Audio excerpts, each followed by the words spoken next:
이제 계시록 11장에서는 그리스도인들이 이 땅에서 무엇을 하며 어떻게 살아야 하는가를 이렇게 복음을 받은 자들이 어떻게 살아야 되는가에 대한 이야기예요. 여기 보니까 1, 2절에 보니까 하나님의 예언받은 요한에게 지금 뭘 명령하냐면 성전을 측량하라는 것을 명령을 하고 있잖아요. 그러면서 지팡이 같은 갈대를 주며 말하기를 하나님의 성전과 제단과 그 안에서 경배하는 자를 측량하라 이랬거든요. 지팡이 같은 갈대, 이 갈대는 길이를 재는 자예요. 갈대가 한 3m 정도 되는 것 가지고 길이를 재요. 그래서 그걸 가지고 길이를 재면서 측량하라는데 무엇을 측량하라고 하냐 보니까 성전과 제단과 그 안에서 경배하는 자들을 측량하라 이랬거든요. 이 계시록이 언제 기록되어 있냐면 AD 95년에 기록돼요. 그런데 이스라엘 백성들이 이 섬기고 있던 성전은 AD 70년에 로마에 의해서 이미 다 파괴가 됐어요. 그러면 성전을 측량할 것이 없어. 파괴가 됐으니까. 그렇다면 이것은 지금 하나님께서 성전을 측량하라는 것은 눈으로 보이는 이 성전 교회를 측량하라는 것이 아니에요. 그것이 아니고 지금 성전과 제단과 그 안에서 경배하는 자들 이랬잖아요. 하나님의 백성들을 측량하라는 거예요. 하나님 백성 성전, 하늘의 성전에 속해 있는 자들, 제단, 이것은 예배를 드리는 곳이잖아요. 즉 교회, 그 교회라고 이름되는 하나님의 사람들을 측량하라 그러는 거예요. 왜 하나님의 사람들, 교회로 이름되는 하나님의 사람들, 하나님의 이 하늘의 성전에 이름이 등록되어 그들에 속할 하나님의 사람들을 왜 측량하라냐? 왜냐하면 우리가 뭘 해야 되냐면 우리가 세상이 아무리 나를 핍박을 해도 나는 복음을 증가하는 자로 살아야 되잖아요. 내 삶으로, 물론 내 입으로 복음을 증가하고 말씀을 증가해야 되지만 그것이 내 삶으로 복음을 증가하는 사람을 살아요. 근데 복음을 증가하며 말씀대로 살려고 무단히 노력하는 자를 세상이 그냥 두지 않아요. 세상이 얼마나 괴롭힌지 오늘 여기는 볼게요. 42달 동안 괴롭힌다 이래 돼 있어요. 42달이면 3년 반 동안에 괴롭힌다. 이 3년 반 동안에 집중적으로 공격해도 이렇게 말씀대로 살고 하나님의 뜻을 이루고자 하는 사람들을 어떻게 집중적으로 공격한다는 거예요. 그럼 이 공격이 우리가 한 몇 번만 공격해도 사람이 멘탈이 나가잖아요. 우리들이 이 성령을 통하여 하나님의 은혜를 통하여 내가 강건적으로 주의 말씀에 성령에 붙들려 있지 않는 이상 여러분 묘할 만큼 우리는 누가 조금만 공격하면 멘탈 나갑니다. 주저앉아 버려요. 얼마나 힘든지. 근데 42달 3년 반을 공격을 하면 어떻게 신앙생활을 하겠어요? 제대로 하겠냐니까. 그러니까 하나님께서 세상이 하나님의 말씀대로 살고 하나님 나라를 이루고 말씀을 선포하는 자를 집중적으로 공격할 터인즉 하나님이 하나님의 말씀을 증거하고 복음을 선포하며 말씀에 의지하여 하나님 나라를 이루는 사람들을 어떻게 측량하라. 이 말은 뭐냐면 보호하겠다는 거예요. 누가 하나님의 말씀대로 살려고 하고 누가 그 말씀을 증거하며 살면서 사람들에게 엄청난 공격을 받을 것이라는 것을 알기에 그를 보호하기 위해서 측량하라는 거예요. 성전을 측량하라는 것은. 그래서 이 성전을 측량하라면서도 재미있어요. 여기에 보면 2절에 보면 성전 바깥마당은 측량하지 말고 그냥 두라. 이것은 이방인에게 주었은즉 그들이 거룩한 성을 42달 동안 짓밟으리라. 성전에 뜰이 있어요. 성전에는 이방인의 뜰이 있고 그 다음에 여인들의 뜰이 있고 그 다음에 이스라엘의 뜰이 있고 제사장들의 뜰이 있고 그 다음에 성소가 있어요. 뜰이 다 있어요. 뜰이 있고 성소 안에서도 여러분 성전으로 들어가는 문도 10개나 있는 거 우리가 잘 알잖아요. 뭐 미문이 있고 양문이 있고 막 이렇게 문이 있는 것. 근데 이방인의 뜰은 청량하지 말라네. 이방인의 뜰을 바깥뜰이라고 그래요. 그 나머지 그 뭐 여인들의 뜰이고 그다음에 이스라엘 백성들의 뜰이고 제사장의 뜰은 안뜰이 성전 안뜰. 이방인의 뜰은 성전 바깥뜰 이렇게 돼 있어요. 이 바깥뜰이라는 말은 뭐냐면 이들은 교회 성전에는 와 교회는 오는데 하나님을 안 믿는다는 거예요. 여러분 교회 오지만 하나님 안 믿는 사람들 태반입니다. 교회 오지만 하나님 안 믿는 사람들, 예수가 있고 하나님을 믿는 사람들 확연하게 달라요. 교회 오지만 하나님 안 믿는 사람은 하나님 측량하지 말래요. 왜? 그들은 오히려 하나님 믿는 사람들을 공격하는 자로 하나님이 허락했다. 허용. 그래서 알아야 돼요. 내가 지금 성전 바깥뜰에 있는 자인가 성전 안뜰에 있는 자인가 이거 우리 알아야 돼요. 내가 말씀을 가지고 사단도 말씀을 가지고 믿는 사람들을 공격하잖아요. 내가 교회에서 일어나는 일을 가지고 말씀대로 살려고 하는 사람을 공격하는 자인가 아니면 이 말씀대로 살려고 하니 무지 내가 힘드니까 하나님 앞에 몸부림치며 기도하며 말씀대로 사는 것을 이겨내려고 하는가 이거 우리 알아야 돼요. 그래서 하나님이 성전 바깥들 이들은 이방인들에게 줬다 이 말이거든. 이방인 주면 하나님 안 믿는다고 말해요. 예수 안 믿는다고 말해요. 이들은 측량하지 말라, 보호하지 않겠다는 뜻이에요. 그래서 알아야 돼요. 그래서 우리가 왜 쉼 없이 복음을 증거하고 말씀을 증거하고 기도해야 되냐면 그들은 구원받지 못할 자, 교회 안에는 있는데 구원받지 못할 자야. 그러니까 어떻게 계속 복음을 증거해서 성전 안뜰로 들어오게 해야지.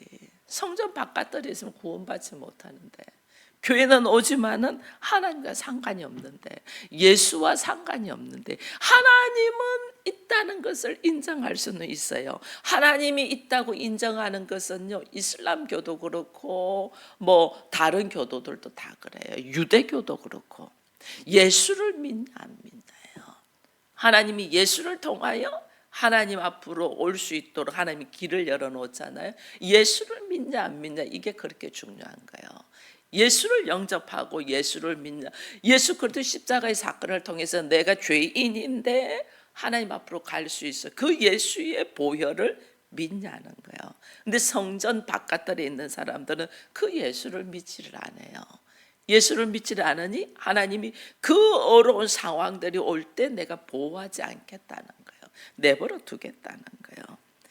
이방인으로 취급하겠다. 하나님의 자녀가 아니라는 거예요. 그러니 마지막 때에 우리에게 올 여러 가지 일들이 있을 건데 그 일에 하나님의 보호와 인도와 방주 안에 들어와 있는 사람이 돼야 되는데 그러지 않고 방주 밖에 있는 사람은 보호되지 않아요. 그 우리는 쉼없이 그들이 방주 안에 예수 안에 교회 안에 들어오도록 복음을 증거해야 돼요. 근데 복음을 증거하는데 그들이 또 가만히나 있나? 복음 증거한 사람들의 이상한 자로 생각한다니까. 자기들의 오름 속에서 막 공격을 엄청 하는 거예요. 그러니 내가 힘들어요, 안 힘들어요? 힘들죠. 이 힘듦 속에서 오늘 우리는 신앙생활을 어떻게 해야 되나? 그래서 42달 동안에 있을 이 공격 속에서 나는 어떻게 살아야 되냐 그 말이에요. 그래서 저는 이것을 42달 동안에 거룩한 성을 짓밟는다 이랬잖아요. 짓밟는다는 이 말씀을 물론 외적으로도 문제가 그리스도인도 외적인 공격과 고난과 기근을 다 받습니다. 그 받는 데 있어서 하나님 오늘 우리에게 그리스도인으로서의 걸어가고 살아가야 될 삶의 모습을 보여주는 것에 있어서 먼저 우리가 돌아보는 거예요. 그래서 이 본문 말씀을 조금 다른 관점으로 저는 보면 이걸 뭐냐면 이 성도는 하나님의 백성들은 이게 바깥들 나에게 있어서 바깥들이 있고 나에게 있어 성전 안들이 있어. 내가 성전이야. 내가 성전인데 나에게서 성전 바깥들이 있고 성전 안들이 있어. 근데 하나님의 성전 안들은 지키고 보호를 하는데 성전 바깥들은 그냥 내버려 두라잖아요. 측량하지 말라 하잖아요. 보호하지 않겠다는 거거든요. 그럼 나에게 성도에게 서 성전 바깥들은 나의 환경과 외부 상황이에요. 나의 환경과 외부 상황은 하나님이 그냥 내버려 두랬기 때문에 그대로 내가 고난과 기근과 아픔과 시련들을 그대로 받는다는 거예요.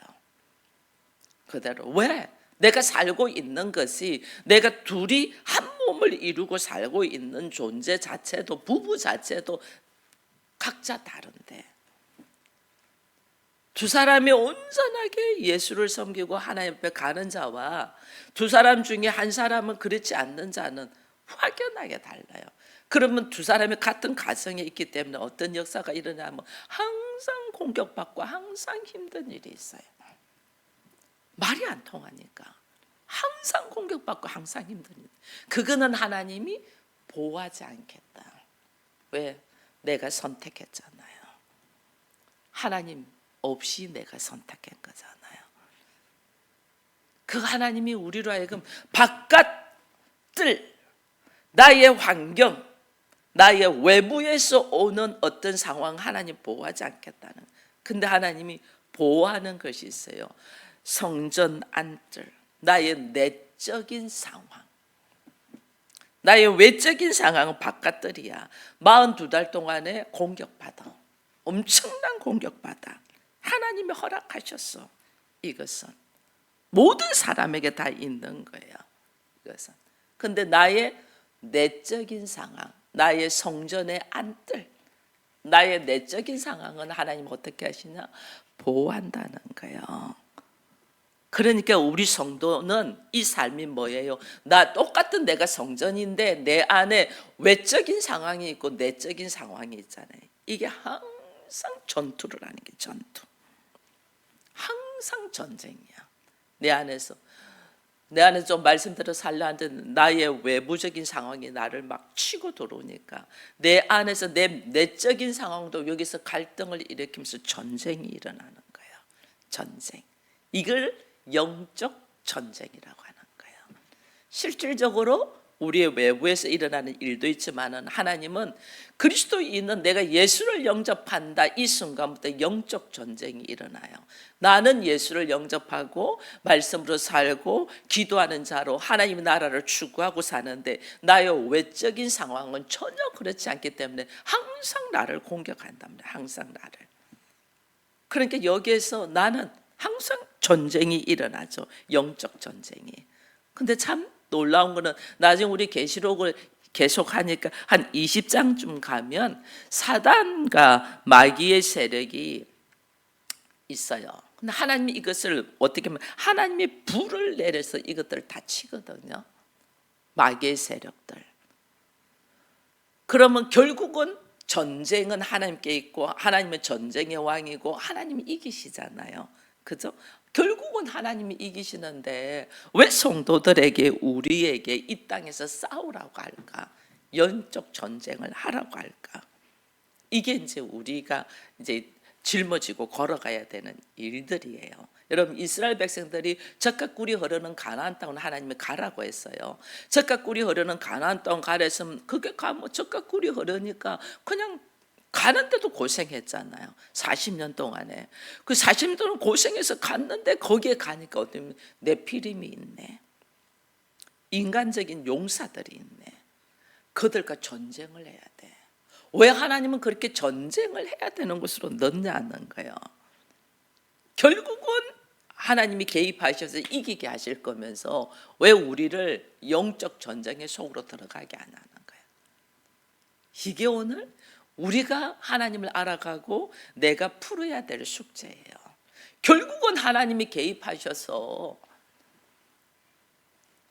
아브라함이 하나님의 말씀대로 부모와 친척 아비 집을 떠나서 나왔어요. 나왔는데 기근을 만나서, 기근을 만나니까 아브라함이 애굽으로 들어갔잖아요. 근데 거기 들어가 가지고 아브라함이 자기가 살려고 몸부림을 쳤죠. 그래서 사라를 그 이방인의 왕한테 줘버리는 거예요. 나중에는 애굽에서 아브라함이 할 수 있는 것이 하나도 없어. 마누라만 뺏겼어. 사라만 뺏겼어. 도무지 나는 살기 위해서 몸부림치고 거짓말을 해서 살려고 했는데 오히려 그것이 죽을 일을 만들어버리고 오히려 내가 할 수 있는 것이 아무것도 없어. 그때 뭐 했어요? 하나님이 개입하시잖아요. 하나님이 개입하셔가지고 뭐 하냐면 사라를만 돌려보낸 것이 아니라 엄청난 재물과 함께 돌려보내거든요. 결국은 하나님이 하시면서 우리의 잘못하고 우리의 실수도 결국은 하나님이 하실 거면서 왜 하나님은 그 구렁텅이 속으로 넣냐는 거예요. 하나님은 왜 나를 영적 전쟁을 해야 되는 그 아픔 속으로 구렁텅이 속으로 왜 넣냐는 거예요. 왜? 이걸 우리가 이제 알아야지 어떤 고난이 와도 내가 걸어갈 수가 있는 거예요. 이미 주신 가나안 땅에서도 왜 그들이 전쟁을 해야 되냐? 왜?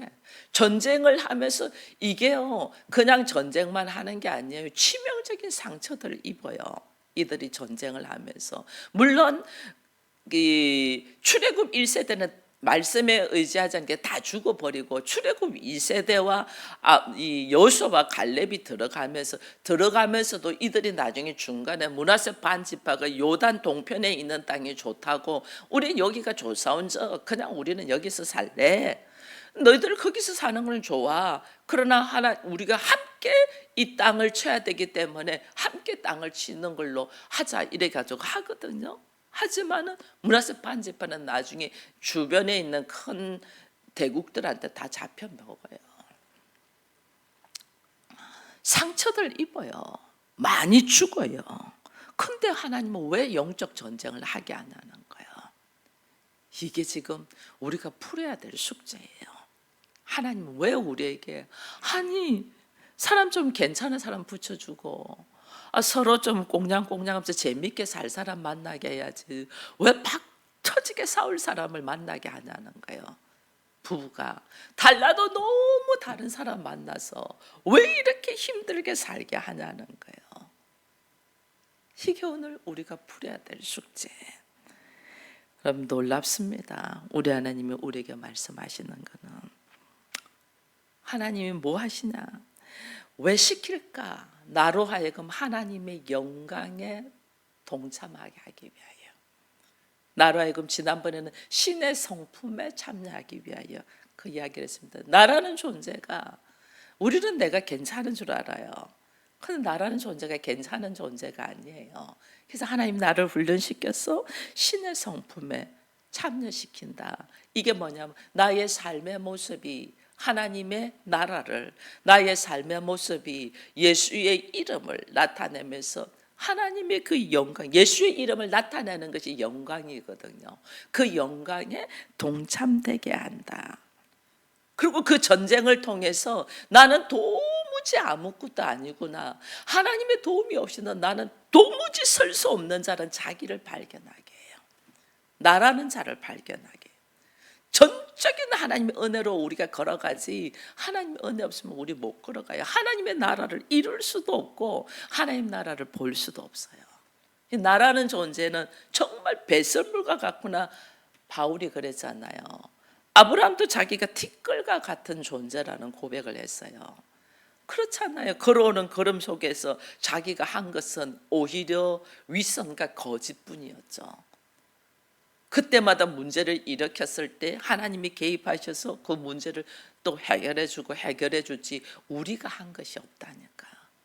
나는 티끌과 같은 존재고 나는 배설물과 같은 존재라는 걸 철저히 경험하면서 하나님의 일하심, 하나님의 위대하심, 하나님의 전능하심을 나로 하여금 어떻게 경험되게 하는 거예요. 배우게 하는 거예요. 하나님의 일하심을 배우게 하는 거예요. 그와 반대로 나의 무지함, 나의 보잘것없음, 나의 타락된 모습을 깨닫게 하는 거예요. 여러분, 우리가 큐티할 때 말씀을 묵상하며 하나님 발견하라잖아요. 그 하나님에 반하여 내 모습은 너무너무 타락되어 있는 모습을 발견해야 돼요. 그래야만이 인생의 모습이, 나는 말씀대로 살고 싶은 나, 이거 아니에요. 난 말씀대로 살고 싶은 나가 아니에요. 내 안에서 말씀과 상반되는 욕구가 얼마나 올라오는지 몰라요. 내 안에서. 하나님은 용서하라고 했잖아요. 우리는 나와 성향이 다른 사람도 꼴보기 싫어한다니까. 반대로 생각해 보세요. 하나님과 나와는 성향이 완전 달라. 하나님 나를 얼마나 꼴보기 싫어하겠어요. 그 꼴보기 싫은데 잘났다고 하네. 또 자기가 옳다고 하네. 그러니까 내 앞에 있는 사람은 그렇잖아요. 알지도 못하면서 자기가 잘났다고 하네, 자기가 옳다고 하네, 막 목소리를 높이네. 얼마나 꼴보기 싫어요. 근데 그 모습이 나라는 것을 하나님은 보게 한다니까. 그 무식한 것이 하나님 보실 때 내가 무식한 거야. 그 말도 안 되는 성격들이 하나님 보실 때 내가 볼 때 그런 거예요. 지금 거울이잖아, 거울. 우리는 거울이에요. 너무 닮아도 너무 닮았어요. 근데 달라도 너무 달라. 이게 내 앞에 있는 사람이라니까. 달라도 너무 자라온 환경이 다르니까 똑같은 문제를 놓고 생각하는 그 근본이 달라요. 근본이. 근데 하나님이 둘이가 스파크를 일으키면서 좋아하도록 순간 그렇게 만들어요. 달라도 너무 내한테 없는 걸 저 사람이 가지고 있으니까 얼마나 보기 좋아요. 그죠? 내가 못하는 걸 저 사람이 하니까 얼마나 좋아요. 그래서 만나게 한다니까. 근데 살면서 보니 달라도 너무너무 다르는 거야. 우리가 보니 달라도 너무. 처음에는 몰랐어. 근데 나중에 너무 다른 것 때문에 힘들거든요. 너무 다르기 때문에 힘든 걸 하나님 어떻게, 그게 누구냐? 하나님과 나와의 관계 속에서 근본이 다르잖아. 하나님과 나. 하나님 거룩하시고 나는 타락된 자잖아. 근본이 다르잖아. 근본. 달라도 너무 다른 나를 하나님이 어떻게 하셨어요? 이 사람은 도무지, 인간인 나는 도무지 하나님을 볼 수가 없어. 하나님께 갈 수가 없어. 건접할 수가 없어. 그러니까 어떻게? 하나님이 오시잖아. 하나님이 오셔서 이 깨닫지 못하는 자를 위하여 죽어주잖아. 깨닫지 못한 자를 죽어. 깨닫지 못한 자를 죽어줘도 자기 옳다고 한다니까. 이 사람은 어떻게 해요? 처절하게 자기 자신이 못났고 부족한 사람이라를 깨닫게 함으로 통해서 하나님을 알게 한다니까. 그 고난은 나를 알게 하기 위한 하나님의 도구예요. 도구. 그래서 하나님이 성전 바깥들은 청량하지 않는다. 왜? 그 고난이 나한테 와야지 나라는 존재를 볼 수가 있어. 내가 성전 안뜰에 있는 것은 전적인 하나님의 은혜로 있는 거지, 나라는 존재는 그렇지를 못해요. 전적인 하나님 은혜로 내가 말씀을 알게 되었고, 전적인 하나님 은혜로 성령이 내 안에 들어와서 내 안에 아버지의 마음을 가지게 되었고, 성령이 내 안에 들어와서 지혜를 주셔서 오늘 내가 있는 거지, 원래 나는 타락된 존재라니까. 그래서 그것을 철저하게 깨달을 때 하나님이 허락하신다니까. 허락. 그래서 나의 환경이 고통 속에, 아픔 속에, 고난 속에, 문제 속에 이래 있는 거예요. 우리 부부간에 이렇게 대화를 하다가 부딪히는 일들이 있잖아요. 그러면 어떻게 그래, 내가 하고 싶은 말을 상대가 하는지 몰라. 그러면 그게 내가 하고 싶은 말이야 그러거든요. 그게 뭐냐면 지금 앞에 있는 사람이 너라는 거야. 딱 너의 모습이라는 거야. 근데 우린 못 깨달아요. 그게 딱 내 모습이에요. 근데 그거 못 깨달아요. 하나님이 깨달아라고 지금 주는 거거든요. 깨달아라고. 근데 그걸 우리가 나는 아니라고, 하나님 보실 때는 바로 그게 너야 이거예요. 이거. 그래서 오늘 하나님이 우리로 하여금 뭐 하냐면 42달 동안에 3년 반 동안에 엄청난 나를 짓밟는 고난 속에서 내가 철저하게 나는 티끌과 같은 존재이구나라는 걸 깨닫게 하시는 거예요. 그걸 깨달아야만이 오늘 우리가 그 하나님의 은혜를 감사하며 걸어가요. 여기 봐보세요. 3절에 보니까 내가 나의 두 증인에게 권세를 주리니 그들이 굵은 베옷을 입고 1260일을 예언하리라 이랬잖아요. 굵은 옷을, 이게 3년 반이에요. 42달 1260일. 두 증인, 하나님이 권세를 준다. 두 증인, 하나님이 왜 증인을 두 명을 주냐면 항상 이 시대에는 증거를 대려면 두 사람이 증거가 돼야 돼요. 이 두 증인, 두 촛대, 지금 이게 나오거든요.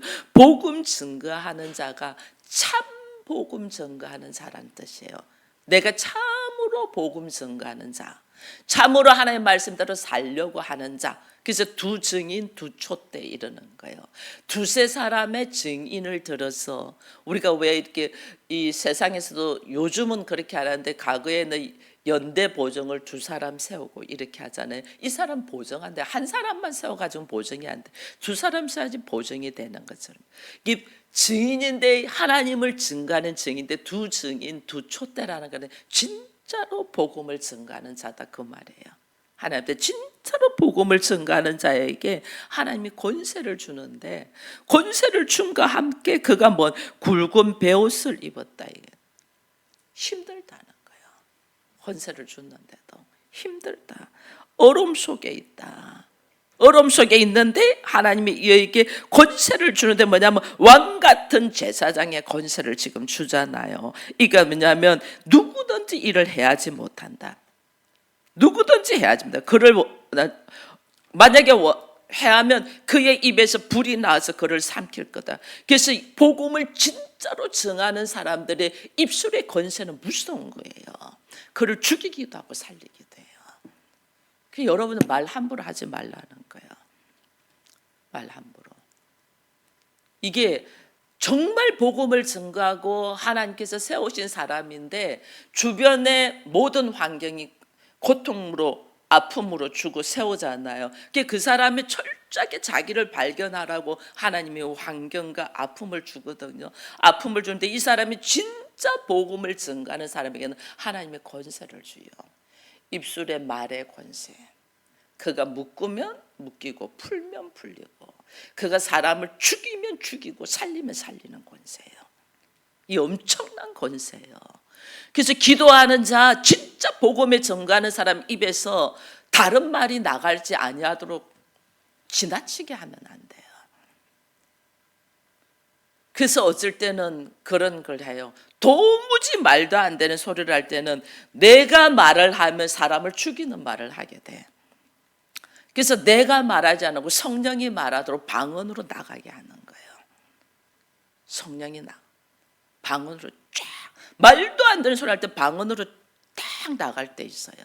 그는 내가 그 사람을 내 생각으로 말하면 죽이니까 내 생각을 성령께서 말씀하시도록 입술을 허락하는 거예요.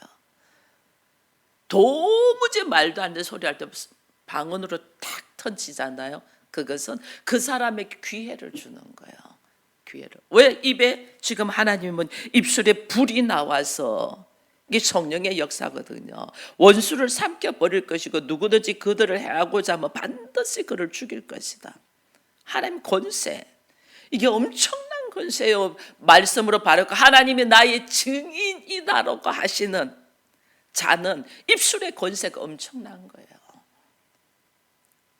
그래서 우리가 이거를 함부로 말하지 아니하도록 하나님 나를 훈련시키는 거예요. 기름 부은 자들의 훈련. 이 훈련 안 돼 있으면 어떻게 해요? 내 생각대로 말이 쫙 나갈 거 아니에요. 하나님 제사장에게 권세를 주는데 함부로 사람을 죽일 수도 있고 살릴 수도 있기 때문에 이 사람이 훈련되지 아니하고는 안 되잖아. 철저하게 하나님이 훈련을 시켜요. 철저하게. 이 훈련을 시키는 것이 나로 하여금 하나님의 성품, 항상 어떤 상황에서도 아버지의 마음으로 신의 성품으로 있어야만이, 성령의 충만함으로 있어야만이 하나님의 뜻에 합당한 모습으로 걸어갈 수 있는 거예요. 이게 그리스도인은 나에게 주신 하나님의 놀라운 권세가 있어요. 이 권세를 하나님이 보시기에 아름답게 사용되기 위하여 내가 철저하게 훈련돼야 돼요. 내가 훈련되지 않으면 자기 감정대로 자기 생각대로 말하게 되거든. 그거 하나님 허락하지 않아요. 그렇기 때문에 왜 내 환경 속에 바깥들은 하나님이 보호하지 않고 청량하지 않고 나의 안뜰, 성전 안뜰, 내 성전 안뜰은 나의 성품, 하나님이 거하시는 성전이잖아요. 이것은 하나님께 딱 지켜보았는데 나의 바깥들에서 이방인과 같이 행동하는 모든 나의 환경은 하나님이 허락하는 거예요. 나를 공격하도록. 왜? 나를 오직 왕 같은 제사장으로 아버지와 함께 하나 되어 하나님 뜻에 합당한 모습으로 걸어갈 수 있도록 하나님이 나를 나되게 하기 위하여, 나를 하나님의 영광의 자리에 앉게 하기 위하여, 나를 세우기 위하여 하나님이 허락하신 도구라는 걸 알아야 돼요. 근데 우리는 이 도구를 다 없애달라고 해서 이 도구는 없애는 것이 아니에요. 나를 하나님의 뜻에 합당한 자로 세우기 위하여 하나님이 허락하신 도구라니까. 이 도구들을 통하여 누구를 돌아봐라? 나를 돌아보는 거야. 나를 딱 돌아보면서 하나님 나의 어떤 모습이 아직도 훈련돼야 되고, 하나님 나의 어떤 말들이 아직도 훈련되고, 나의 어떤 생각들이 훈련되고, 나의 어떤 감정들이 아직도 쓴뿌리가 올라오고 있는 이런 것들을 어떻게 철저하게 훈련되도록 하나님이 나를 향하여 허락됐다는 걸 알고, 여러분들의 삶들 속에서 고통이 있고 아픔이 있을 때 나를 훈련시키는 하나님의 허락하신 도구라는 걸 딱 알고 오늘 이 아침도 나를 돌아볼 수 있는 우리가 되기를 축원드립니다.